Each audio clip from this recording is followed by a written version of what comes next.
Yes, hello, hello mga ka-sweet. Ito po yung isa sa dialysis ko. Ayan, papunta na naman po ng dialysis. Ayan, ito po ang buhay ng isang dialysis na gaya ko mga ka-sweet. Ayan po.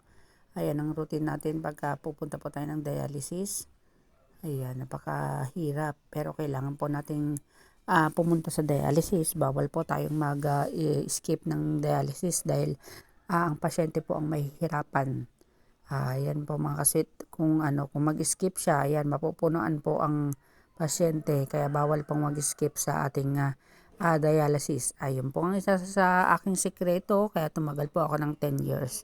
Ayan, hindi po ako nag-skip ng aking dialysis mga kasweet. At ayan po, at kailangan din po natin ng control sa ating mga kinakain. Tingnan din po natin dahil tayo rin po ang mahihirapan pag sobra po ang kinakain nating mga bawal. Yan. Okay lang naman din po kumain ng bawal, pero ano po, limitasyon lang po dapat. At ayan nga po mga sweet, medyo traffic pa dito sa harapan po ng aming City Hall. Ayan, papunta na po ang dialysis. Ganyan po ang routine ko. Kada Tuesday and Friday, twice a week po ang aking dialysis mga kasweet.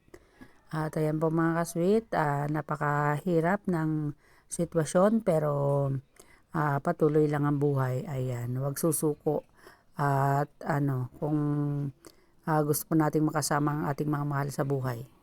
At alam niyo mga kasweet, nung hindi pa ako dinadialysis, wala pa akong sakit. Ang naging lifestyle ko kasi dati is umiinom ako.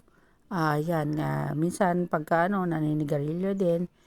Tapos ayan, pagkatapos pang uminom, yan, maghahanap pa ng mga kakainan. Siyempre, sa mga kakainan, yung mga maghanap ka ng mga sabaw-sabaw, mga ganun, mga bulalo.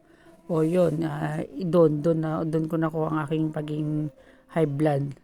Kaya kayo dyan, kung kayo ay wala pang nararamdaman, wala pang sakit, ingatan nyo ang inyong mga sarili.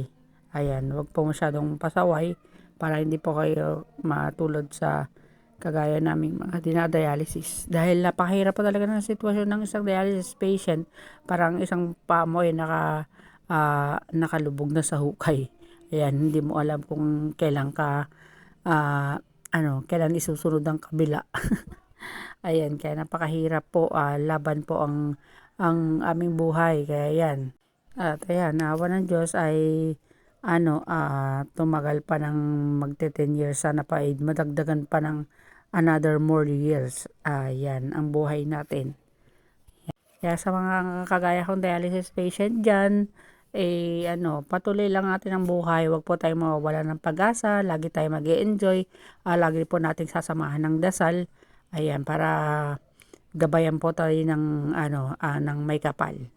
Ayan mga sweet. Ito po, ayan.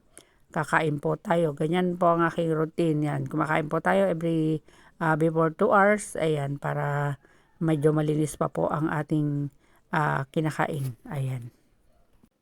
Ayan, meron po tayo ditong panawid gutom sa ating dialysis na 4 na oras. Isa nga po pala nung ako po ay wala pang sakit. Ang ko din po nun, pagka may sumakit na po sa akin, ay iniinuman ko na po ng mga antibiotic, ganun. Kaya hindi rin po pala maganda yun dahil nakakasira din po ng ating kidney po iyon. Kaya pagka kayo po ay may naramdaman, wag pong inom ng mga gamot. Kailangan din po nating magpa-check up. At ayan nga po, na bitin pa ang ating pagkain. Ayan, sinamahan ko na rin po ng ating kanin mga kasweet. Ayan po mga kasweet. Ayan. After pwede po kayo matulog pagka nakasalang. Ayan, paidlip-idlip po, pwede rin po para hindi po tayo manghina ng husto. Ayan, at maraming salamat din po talaga sa Panginoon at lagi niya po akong ginagabayan at laging maayos ang aking dialysis. Sana po ay patuloy na maging maayos ang aking pakiramdam. At saka po sa mga kagaya kong dialysis patient dyan, mga nagsisimula pa lang, mga baguhan po pa lang, pwede po kayo mag-PM sa akin para mabigyan ko po kayo ng ibang kaalaman, karanasan, para po Ayan, para po magkaroon kayo ng lakas ng loob at pagpatuloy po natin ang ating buhay kahit na po tayo ay may dinadalang karamdaman o sakit. Dahil hindi po kayo nag-iisa, marami po tayo at kakampi po natin ang Panginoon sa ating mga laban. At ayan nga po, pauwi na po ako dyan at 4 na oras, ganyan po ang aking routine.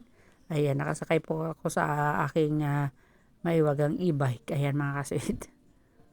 At ayan mga kasweet, pwede po kayo mag-PM sa akin. Ayan, para po sa inyong mga karagdagang kaalaman tungkol sa isang dialysis patient. At ayan po, maraming salamat po sa inyong walang sawang panonood.